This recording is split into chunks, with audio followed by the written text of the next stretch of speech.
technically it gets demonstrated, but actually the costs don't work, or they're there, but there are other options that companies are going to invest in instead. But I mean, DEC now talk about running a technology race between CCS, the various renewables and nuclear, in a sense getting to that position. And in a way, I have a lot of sympathy with that, because particularly on CCS, not knowing what the costs are, putting that investment in means that actually we know whether it's an option on the table, but then in the end, you really want to protect the taxpayer at this time above all times from excessive costs of just going on vanity projects all over the place on all the different technologies. And so the idea of the race puts that pressure on to keep the costs down by saying, well, it's up to industry to choose which technologies make most sense to meet the overall policy goals, which are emissions reduction, keeping the lights on, affordability, etc. It's not a policy goal that we must have CCS in the long run. It's one of the suite of options. Phil, did you want to come in on? The only thing to add was that, to build on what Jim just said, which is that we explored this idea that there was one of the possible futures, if you like, for CCS is that it may occupy a niche whereby it is commercially viable, given a set of circumstances, given sort of particularly advantageous local conditions, or there's a set of commercial conditions which make it particularly viable somewhere and not somewhere else. I think that's something that's worth bearing in mind. But I'd stress that we're not saying that's what we think will happen. That's just one of the possible features which we explored. And again, I think in the report, which is on the different pathways are on pages 34 and onwards, 34, 38. The race timescale is over decades. It's 10 or 20 years. It goes to 2025 and 2030. So again, this is a marathon, not a sprint, is the analogy which Jim has used in the report. And so, although government is trying to set out this competition between different technologies, they're not all starting on the same starting line. And it would be unreasonable just to buy in shed loads of nuclear power because there happen to be a lot of nice French people selling it at the moment. That may not prove to be the best option, because these power plants will last for 40, 50 or 60 years. We're trying to have very, very long-term decisions here. And there's the option, the possibilities for technological failure to discover that it really is a high cost, as I think Jim and Phil have talked about. But what pathways also show is there's plenty of opportunity for the government to mess it up on the way by making premature decisions. And that's what we're trying to avoid here by giving these set of historical analogues to show government that there are ways of learning from history.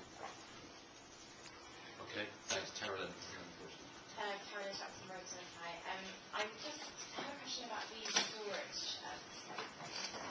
So you said that there are at the moment 0 tons of carbon being stored, and so I was wondering, how do you know for sure that that's going to work? Because that bit is set by the government that they definitely want that. So everyone is happy to build this and use the technology, but how do we know that it's actually going to work and isn't going to last?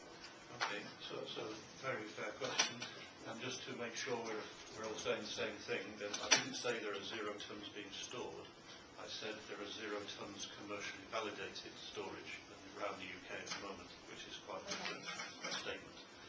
So being stored around the world, there's 1 million tons of carbon dioxide a year going into a sandstone in the Norwegian part of the North Sea, which has been operating since 1996. There's another 700 million tons a year, 0.7 million tons a year, sorry, 700,000 tons going into a sandstone in the north of Norway. There's another 2-3 million tons a year going into a depleted oil field in Canada. There's another 10 million tons a year going into a depleted oil field in various 30 million tons total a year going into depleted oil fields in the United States. So it's very clear. All those carbon dioxide injections come from either human sources, like the Norwegian examples are coming from separation, engineering separation of produced hydrocarbon offshore and then re-injecting that CO2. So it's very similar to the types of separation process which you can go and see afterwards here. That technology exists, it's working, it's been working for 15 years.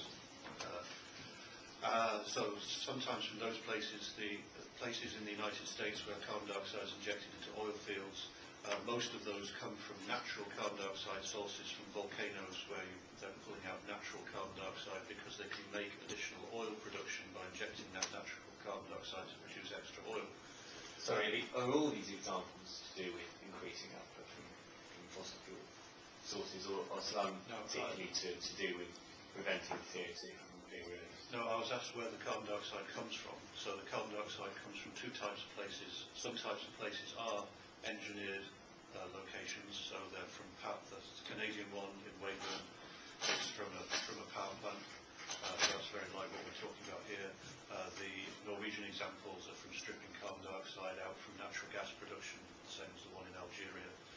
The examples used to get extra oil out of the ground in the United States are natural carbon dioxide, nothing to do with power plant collection at all. It's just a way of getting extra oil. So all that exists, and we have done at the University of Edinburgh, we've done research on natural carbon dioxide examples which exist underground as natural accumulations of carbon dioxide. It's very, very clear that pure carbon dioxide can be stored underground for 50, 60 millions of years, and there are places in the North Sea where that's happened already.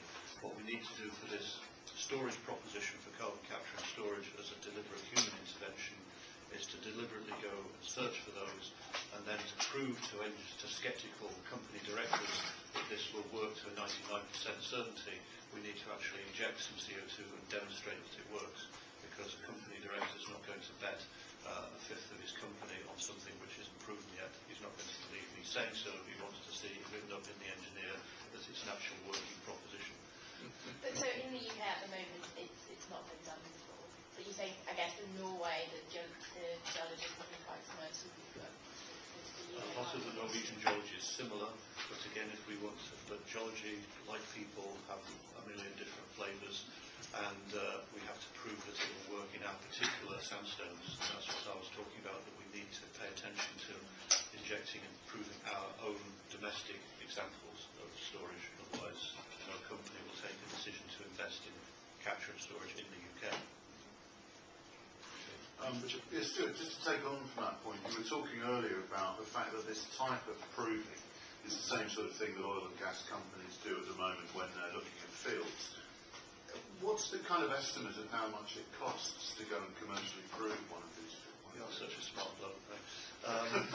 So that's a good question, because it's hundreds of millions of pounds. So a single borehole in the North Sea now will probably cost you about £40 million to drill and instrument. So this is not small money. To evaluate, and that's why for starting off with the carbon dioxide storage in these first projects which will be coming forward as demonstration projects, it's very likely indeed that those companies will be picking off depleted hydrocarbon fields or depleted gas fields where there are already 5, 10 or 20 boreholes, so you know about that evidence already, and that's a very sensible place to start.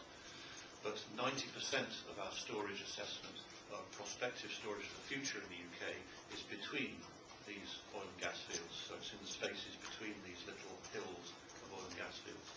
And we know much less about that geology.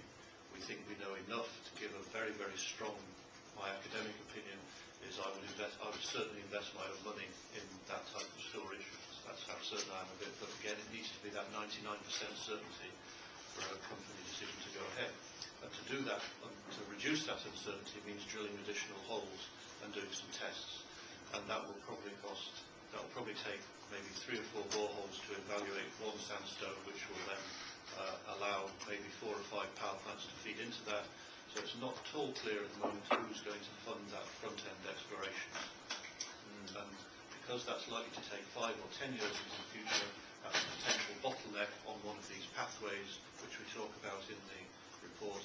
So that needs to be planned ahead for now, and that's an action, along with electricity market reform, exploring and validating storage as an action government needs to be seriously looking at now. Interesting. Do any of you have concerns that the sort of scepticism about all things green being exhibited in the Treasury now will scupper this whole thing?